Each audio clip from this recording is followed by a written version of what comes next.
everyone, Assalamualaikum. Hope you are great. I am Ruby Khan and you are watching SRVS Speaking Academy. Yes friend, today I want to discuss 3 structures which just help you a lot while speaking English.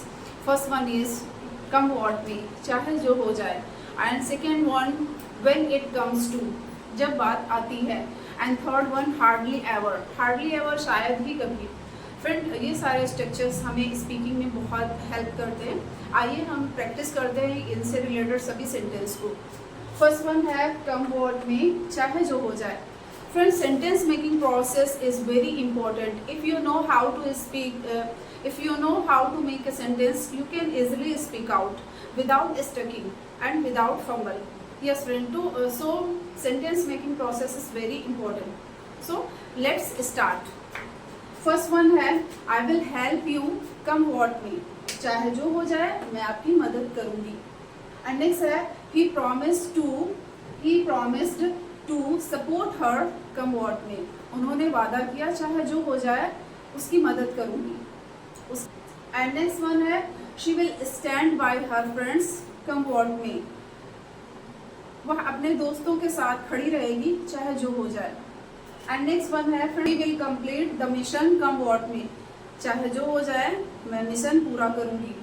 And next one है come what में we will help poor people, चाहे जो हो जाए मैं गरीबों की मदद करूंगा या करूंगी. फ्रेंड्स, आप कम वॉट में पहले भी लिख सकते हैं सेंटेंस में और बाद में भी लिख सकते हैं, इससे कोई फर्क नहीं पड़ता. एंड नेक्स्ट वन है we will finish the project on time come what may, हम समय पर प्रोजेक्ट कंप्लीट करेंगे चाहे जो हो जाए. एंड नेक्स्ट वन है कम वॉट में आई वॉन्ट लाई, चाहे जो हो जाए मैं झूठ नहीं बोलूंगी.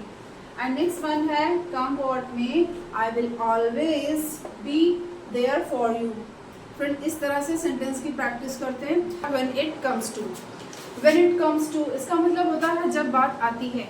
इससे रिलेटेड हम सेंटेंस को फॉर्म करेंगे, उसमें बहुत अच्छे से प्रैक्टिस करेंगे. फर्स्ट वन है when it comes to food, when it comes to eat food, I prefer to Indian dish. ठीक है, जब बात खाने की आती है तो मैं इंडियन डिश प्रेफर करती हूँ.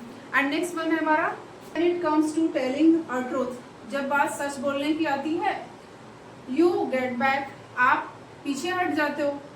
एंड नेक्स्ट वन है when it comes to money, जब बात पैसों की आती है she is very careful, वो बहुत सावधान रहती है. When it comes to cooking, जब बात खाना पकाने की आती है I prefer simple recipe, मैं सिंपल रेसिपी प्रेफर करती हूँ. When it comes to speak in English, you get nervous, आप नर्वस हो जाते हो. एंड नेक्स्ट वन है when it comes to attend the wedding ceremony, you deny, जब बात वेडिंग सेरेमनी अटेंड करने की आती है आप मना करते हो. When it came to dive into the water, she got nervous, जब बात गोता लगाने की आई वह नर्वस हो गई. फ्रेंड्स, इसे हम प्रेजेंट एंड डेफिनेट में ही नहीं बल्कि पास्ट में भी हम चेंज कर सकते हैं. According to sentence you can change this structure. As you can see here I change structure. Okay, तो आप सिर्फ इसे प्रेजेंट एंड डेफिनेट में ही नहीं बोलेंगे, जिस भी सेंटेंस में आपको बोलना है आप इस स्ट्रक्चर्स को बदल सकते हैं. ओके, नेक्स्ट वन है हमारा फ्रेंड्स नेक्स्ट स्ट्रक्चर है हमारा हार्डली एवर. हार्डली एवर का मतलब होता है शायद ही कभी. सेंटेंस में देखते हैं she hardly ever takes a day off, वह शायद ही कभी छुट्टी लेती है. They hardly ever agree on anything, वे शायद ही कभी किसी बात पर सहमत होते हैं. We hardly ever eat out, हम शायद ही कभी बाहर खाना खाते हैं. She hardly ever eat dessert, वह शायद ही कभी मिठाई खाती है. एंड नेक्स्ट वन है he hardly ever lied to you, उसने शायद ही कभी आपसे झूठ बोला. I hardly ever watched TV, मैंने शायद ही कभी टीवी देखी.